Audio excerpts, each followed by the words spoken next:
Hi, my name's Phil. I like talking about politics, and in this video I'd like to discuss the latest reports on freight into and out of our ports, as it's revealed that traffic continues to decline year on year since leaving the Single Market and Customs Union. But first, if you'd like to be kept informed on political commentary, please hit the subscribe button. Thank you very much. And also, I've been on the Sunday roast today with Max's last run out as a regular host, so I'll put a description in the description below. But yes, Brexit trade. The basic figures show overall a 1% annual reduction in inbound freight by mass and 2% reduction in outbound. There are some types of freight where it's gone up and sometimes where it's gone down by quite a lot, but net reductions overall. In strict terms of the bulk of freight, it means both imports and exports are struggling, but exports more so, which makes sense. A couple of reasons. First, customers in other markets, especially the EU single market, because it's much larger, have other options if British suppliers are suddenly less reliable or more expensive due to Brexit trade barriers. Because remember, when we raised those Brexit trade barriers, obviously hurt our capacity to trade with the EU the most. But it does sort of hit other markets as well, because if you've got bottlenecks at ports because of the extra barriers trading with the EU, well, the same lorries who just want to get something bound for, say, Africa or North America are also going to be stuck in the same queue. So you've got delays for freight heading off to other parts of the world as well.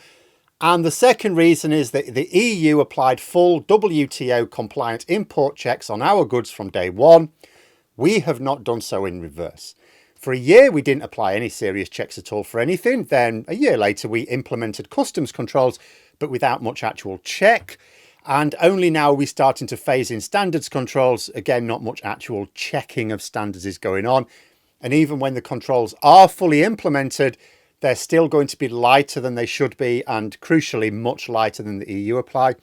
So basically, it's easier, and it will continue to be easier for an EU business to export to Britain than it is a British business to export the same type of product to the EU. So yes, we'd have guessed that our exports, which is how we make money, are going to be hit more than imports, which is how we spend it. The report, after noting that there were some winners and losers in terms of types of freight, I've already said, also highlighted the increase in container traffic, putting it down to a likely increase in empty containers or lighter cargo loads per container. Now, why would this be? Well, in terms of empty containers or containers that are not really very full being a problem, it means the lorry driver transporting them isn't really carrying many, if any, goods. Now, in order for freight to be efficient, what you want to be doing is delivering goods at all times. So that means you deliver something and then somewhere close by your logistics team have arranged for you to pick something up, and then you deliver that or something else. And you go around this circuit where your lorry is basically full and you're always delivering something. And every time you drop something off, you pick something up nearby. When your lorry's empty, you're not earning anything. This is where cabotage comes into it. So before we left the EU, lorries moving goods between Britain and other EU countries had no restrictions on where they could pick things up and drop them off. So you'd work out this route that just meant dropping off one load, picking up another nearby, carrying out a circuit like that. The more you can keep your lorry full, the more money you're making. So it's easier also to keep the costs of transport down for consumers. But after leaving the EU, our deal means that a UK lorry can only carry up to 2 jobs in the EU after dropping their goods off. And it has to be completed within 7 days of dropping those UK goods off. Same applies, of course, in reverse, so for EU lorries delivering to Britain. Which means that lorries are not going to be able to keep picking up new loads as they maximise their jobs on their route. They can do 2. It means that it's now quite common for lorries to be passing both ways across our new trade border with the EU completely empty. Which means you've got lorries contributing to congestion at the ports, but without actually contributing to the flow of trade, because not carrying anything. And the haulage company itself is making no money while this happens, nor is it making money, whether it's carrying something or not, while it's stuck at a port or lorry park waiting to pass through. You get paid per mile driven, so you're not paid per hour stuck in a queue.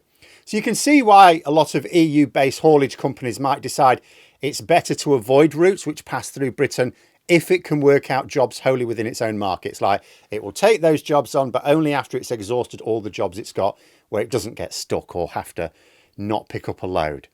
And you can certainly understand why individual lorry drivers will increasingly turn down jobs which involve going to Britain as well. And that is why the article talks about a post-Brexit trade shift. Many importers, exporters and logistics companies are all shifting their businesses to cut Britain out simply because it's too much hassle and also too much of a hit to their balance sheet. We are, has been pointed out several times, the customer of last resort. Like I say, they will. It's not that they won't trade with Britain, although some companies have ruled that out. It's just because it's always too much of a hassle for them. But in some cases, it's like, well, we will once we've fulfilled all the other orders. And if they have so many orders from within the single market that never happens, then they just won't ever deliver to Britain. Businesses in the EU will take jobs with us if there's nothing in their own market on offer. And the longer we remain outside the single market, at least, though we should remember the trade barriers that leaving the customs union created, the longer this post-Brexit shift in trade continues. And we're still waiting for Jacob Rees-Mogg's technological wizardry to make all those Brexit realities go away. Oh, we're going to have this marvellous technological boundary between us and the EU. It's going to be the most advanced border technology in the world. And it's like, yeah, you might be able to scan the documents much more quickly. Sure, okay. But that technological wizardry doesn't tell you if what's in the back of the lorry is what the document says it is. You need to check for that, and that takes time. I mean, that's really the message which needs to get out to the wider public. Trade barriers are a block on economic growth, which is why countries all the time are arranging trade deals with other countries, other important markets, to reduce those trade barriers, because it's there to grow their economy. They reduce the availability of goods, they increase prices. Even British produced goods increase in price because somewhere in the supply chain, even if it's chemicals used for the fields where the vegetables are grown, there's some importing of materials needed. And the figures will keep showing this. No matter how many times some Brexiteers try to muddy the water by talking about, oh, the value of exports and imports has gone up. It's like, yeah, take account of inflation now, will you? Because a pound today is not worth as much as a pound a few years ago. But in reality, when you look at trade measured by volume or mass, it's down, and it continues downwards. Finally, just a reminder that the Rejoin March is on this month, Saturday the 28th in London. Details of that in the description below as well. But there we are. Those are my thoughts. Let me know yours in the comments below.